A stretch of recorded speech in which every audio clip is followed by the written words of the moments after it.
Welcome to the very first episode of Sam's Fiction Hub, your new home for immersive storytelling across the worlds of science fiction, fantasy, mystery, and thrillers.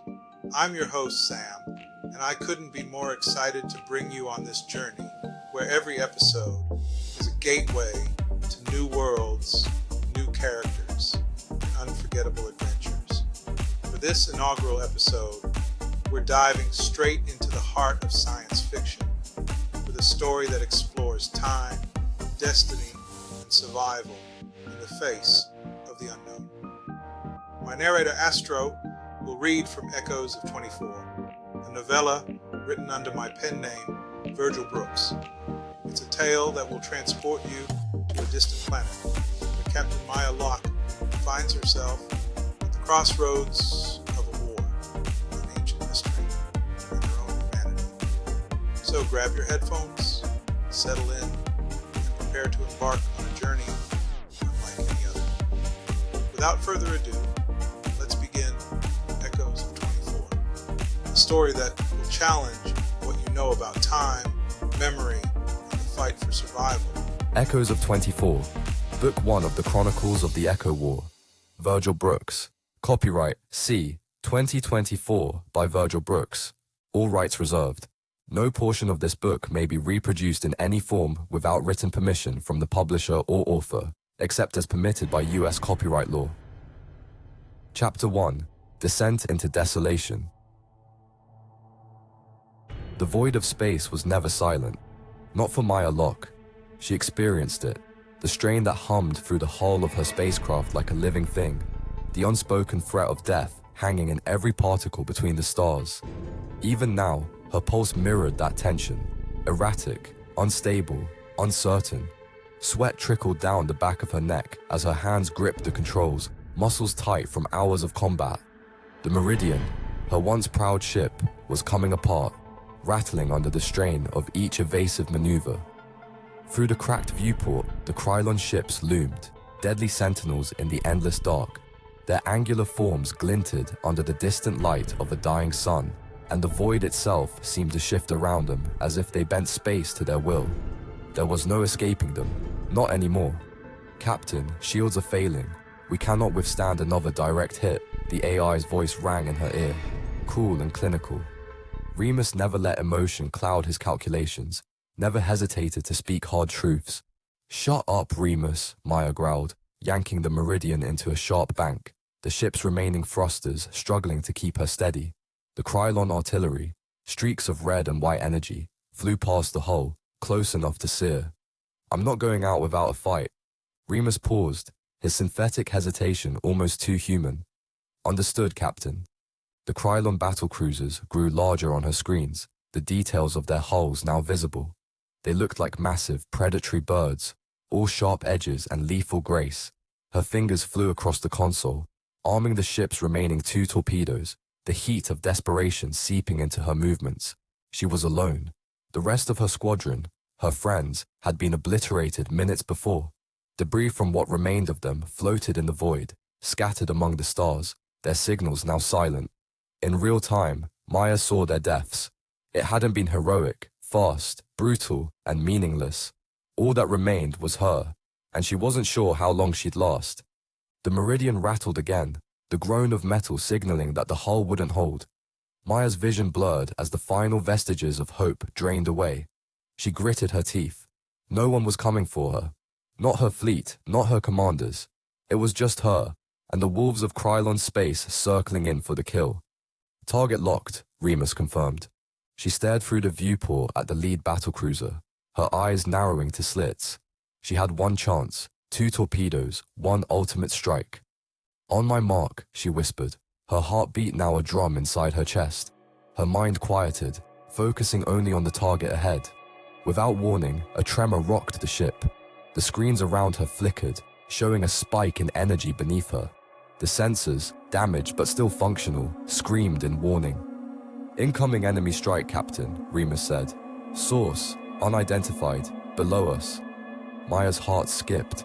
She glanced down at her display, seeing the sudden surge of readings beneath the Meridian, as if the planet below had suddenly come alive. Before she could question it, a sharp, blinding flash erupted from the starboard side. The blast threw her sideways, her vision exploding in a haze of red and white. The Meridian careened with violent intention, alarms blaring. The gravity pulled her toward the console, and the ship spun with hostile force, her hands losing their grip on the controls. Remus! But the chaotic wail of the ship's failing systems swallowed her voice. Sparks rained from above as the power flickered in and out, emergency lighting casting long, jagged shadows through the cockpit. "We've lost engine control," Remus observed, his voice louder than usual, as if he were fighting through the static. Maya didn't respond. Her mind scrambled for a solution, for anything that might save her from the planet's gravitational pull that had already seized her. The stars outside the viewport became streaks of light as the Meridian plummeted, flames licking the hull as it entered the atmosphere. There was nothing left to do, no commands to give, no maneuvers that could save her from the inevitable. "Brace for impact," Remus voiced, his tone flattening, returning to its cold calm. Maya clenched her fists, forcing herself into her seat, securing the straps as tightly as she could manage. She drew ragged breaths, her figure tensing as the ground rushed up to meet her. Through the shattering windows, she could see the barren, lifeless surface of the planet hurtling toward her like a tidal wave of dust and rock. And then, impact! The force hit her like a freight train. The entire ship shuddered violently, the sound of tearing metal and screeching earth filling her ears. Maya's vision went black for a moment. The breath knocked from her lungs as her mass flew forward and then slammed back into her seat. The crash dragged on, seemingly endless, as the Meridian plowed through rock and dust, breaking apart piece by piece.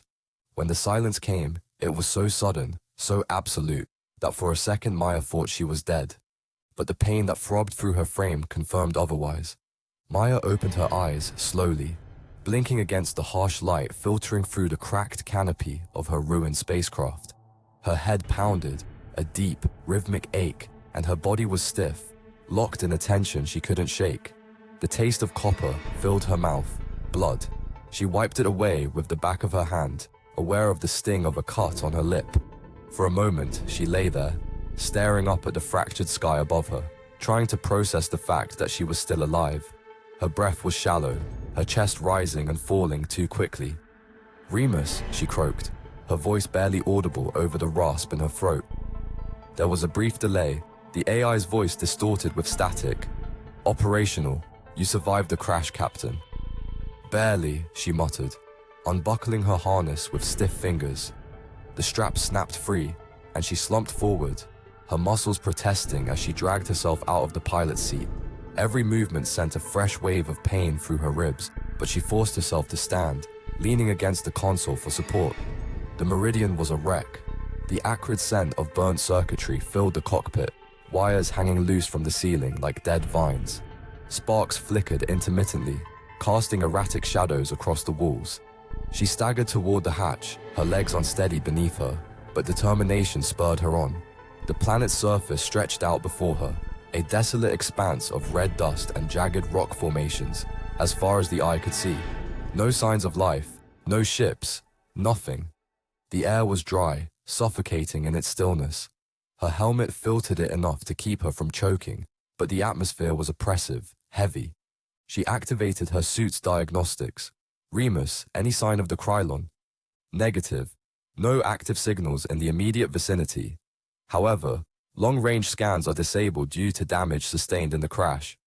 Maya swallowed the rising anxiety welling up in her chest. There was no time to dwell on it. She needed a plan. Food, water, shelter. If she stayed out here, exposed in the open, it would only be a matter of time before the Krylon tracked her down. And even if they didn't, the planet itself might finish the job. A glint of metal in the distance caught her eye. Squinting against the glare of the setting sun, she spotted something. A structure, partially buried in the sand. It was far, at least a few kilometers, but it was the only sign of hope she had. "Remus, analyze that point of interest. Any idea what it is?" "Unidentified material. Limited data available, but energy readings suggest it is still operational in some capacity. It may offer shelter." Maya's gaze lingered on the distant building. The planet may have been dead, but that edifice wasn't. Something was still running out there, and whatever it was, she was going to find out. She took a deep breath, securing her helmet. Looks like we're going for a walk. And that was Chapter 1 of Echoes of 24. I hope you're as captivated by Captain Maya Locke's journey as I was when writing it. Things are only just beginning to unfold, and the twists and turns ahead will keep you on the edge of your seat. Before we dive into Chapter 2, I just want to take a moment to thank you for listening to Sam's Fiction Hub. This podcast is a labor of love, and I'm thrilled to share my stories with you. Your support means the world.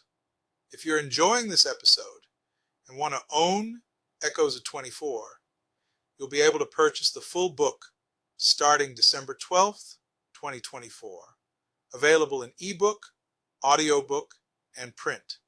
It's the perfect way to dive deeper into Maya's universe and experience the story at your own pace.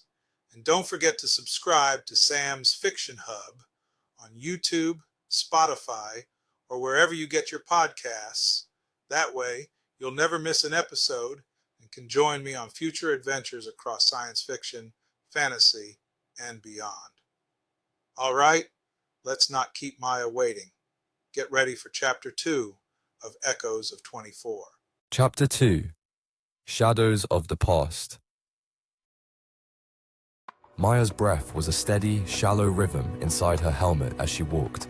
The barren landscape stretched endlessly in every direction, the red dust swirling in the wind, scraping across her visor like a constant whisper of the planet's desolation. Each step sunk slightly into the soft ground, making the trek seem as though the planet itself resisted her every movement. She kept her gaze fixed on the distant structure, a sliver of metal on the horizon, its angular shape the only sign of order in a world of chaos. The structure's unnatural presence gnawed at her mind. It didn't belong here. No chart marked this planet, and no record suggested that anyone had ever built anything out here. Yet it stood, partially buried under the relentless march of time, its cold metallic surfaces peeking through the dust like the bones of some long-dead civilization. "Status check," Maya muttered, her voice a rasp through the comm. "Environmental conditions remain harsh but stable. Oxygen levels are declining within acceptable parameters for another 4 hours of exertion," Remus responded, his calm tone in stark contrast to the bleak landscape. "Recommend downtime after reaching the complex, Captain." Maya's lips twitched in a bitter half-smile. Sleep. Right. There was no rest for her since the battle started. She rarely had the luxury of sleep. This war didn't afford recovery, not for anyone left standing. After what came across like hours, the facility loomed larger before her, revealing more of its alien design. Sharp geometric edges jutted from the ground. Sand and dirt buried parts of the building, leaving the well-preserved metal exposed underneath. Whoever built this ensured it would stand the test of time. As she neared the entrance, a large rusted door embedded in the side of the structure, Maya harbored the first tug of suspicion coil in her chest. The silence was too intense, the stillness too absolute. The wind's howl, so fierce on her trek here, was now a dull murmur. The door towered over her, nearly twice her height, its surface marred by scratches and deep gouges. A small control panel, barely visible through the layers of dust and grime, blinked weakly beside it, its lights flickering erratically. It was still alive. "Remus, interface with the panel," she ordered, wiping the dust from the small screen. "Let's see what we're dealing with." The AI was silent for a moment, scanning the system. Maya waited, her fingers tapping absently on the handle of her sidearm. The feeling of being scrutinized lingered. Her instincts screamed that something was wrong. "Limited access," Remus reported. "System is degraded but still operational. I am attempting to establish a bypass." "How long?" Maya asked. "Estimated time. 2 minutes." Maya exhaled sharply through her nose, her gaze sweeping the surrounding area. She couldn't shake the nagging sensation that something, or someone, was out there, watching her. The structure might offer shelter, but it also resembled a tomb, a forgotten relic of something ancient and dangerous.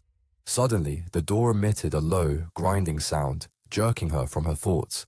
Slowly, it began to slide open, revealing a narrow corridor that stretched deep into the building's interior. A gust of stale air rushed out, thick and musty, carrying the scent of metal and decay. Maya hesitated at the threshold. Her instincts told her to stop, to turn around, but there was nowhere else to go. The storm gathering on the horizon would soon sweep over the planet, and if she didn't find refuge, the elements would finish what the Krylon began. She stepped inside. The corridor was dark, illuminated only by the faint glow from her helmet's lights. The walls were smooth, seamless metal, and the air grew colder the deeper she ventured. Each step echoed unnervingly in the silence, and the sound of her breathing sounded too loud. "Remus, can you get any readings from within the complex?" she whispered. "Minimal energy signatures detected further within. Origin unknown. Structural integrity of this facility is stable but aged. Caution is advised." "I'll take that as a yes." As she moved deeper into the facility, the layout became more complex. The hallway branched into several narrower passageways, all identical, like the spokes of a wheel. Maya's boots clanged against the metallic floor as she carefully navigated the labyrinthine interior. The further she went, the more the walls seemed to close in around her. Then, just ahead, she saw a faint light, soft, pulsing, almost rhythmic. It cast an otherworldly glow along the walls, shimmering in blue and white. Maya slowed her pace, her hand instinctively resting on the grip of her weapon. The gleam grew brighter as she approached, and she found herself standing at the entrance to a large, circular chamber. Intricate designs lined the walls, symbols she couldn't read, etched deep into the metal. In the center of the room stood a pedestal, and on it, glowing with that strange, pulsating radiance, were several thin sheets of what appeared to be metal or some unknown material, arranged neatly in a stack, each pedestal flickering softly as though imbued with some residual energy. "Remus, what am I looking at?" The AI paused longer than usual, processing. Material analysis suggests an unknown alloy with data-storing properties. These sheets appear to be encoded with information. "Information?" Maya muttered, stepping closer. She reached out, fingers brushing against the top sheet. It recognizably cool to the touch, smooth yet rigid. The moment her skin made contact, the light intensified. She recoiled instinctively, but found her fingers locked on the material, as if the sheet itself was pulling her in. Her visor's heads-up display flickered. Text, ancient, unintelligible, flashed across her screen in rapid succession, then was gone as quickly as it had appeared. "Captain, it seems I may be able to assist in deciphering the contents of these." Remus's voice cut off abruptly. The lights in the room dimmed, then flared violently, filling the chamber with blinding white light. Maya's vision swam, and for a moment, she reacted as though the ground beneath her shifted, the walls spinning around her. She stumbled, catching herself against the pedestal. Images, disjointed, fragmented, flooded her mind. A battlefield. Soldiers clad in armor she didn't recognize, fighting against alien machines, explosions ripping through the sky, and a name echoing again and again in her head. Altair. The images vanished as quickly as they appeared. Maya staggered backward, gasping, her heartbeat thundering in her ears. The pedestal's light dimmed once more, returning to its soft, steady glow. She stood frozen, her hand shaking slightly, her mind reeling from the sudden flood of visions. "Captain, I am detecting severe neural interference," Remus murmured, his voice distant as though coming from underwater. "Are you—" "I'm fine," Maya lied, her voice hoarse. Just give me a moment." Her gaze drifted back to the stack of glowing sheets. This was more than fragmented data. They were something more, something ancient, something powerful. And for reasons she couldn't explain, one thing was certain. The letters, these echoes, were meant for her. And that wraps up our first episode of Sam's Fiction Hub. Thank you so much for joining me as we embarked on the beginning of Maya Locke's journey in Echoes of 24. Chapters 1 and 2 have set the stage for what's to come, and I can't wait to hear your thoughts. What did you think of Maya's adventure so far? Are there moments that stood out to you, or questions you can't wait to see answered? Let me know in the comments or connect with me on social media. I'd love to hear your thoughts and discuss the story with you. Remember, the full book will be available starting December 12th, 2024, in ebook, audiobook, and print. So mark your calendars if you're as excited about this story as I am. If you enjoyed this episode, don't forget to subscribe to Sam's Fiction Hub on YouTube, Spotify, or wherever you get your podcasts. And if you're feeling generous, leave a review. It really helps us reach more listeners who love diving into new worlds just like you. Thank you again for tuning in. I'll see you next time as we continue to unravel Maya's story in Echoes of 24. Until then, keep imagining, keep exploring, and keep turning the page.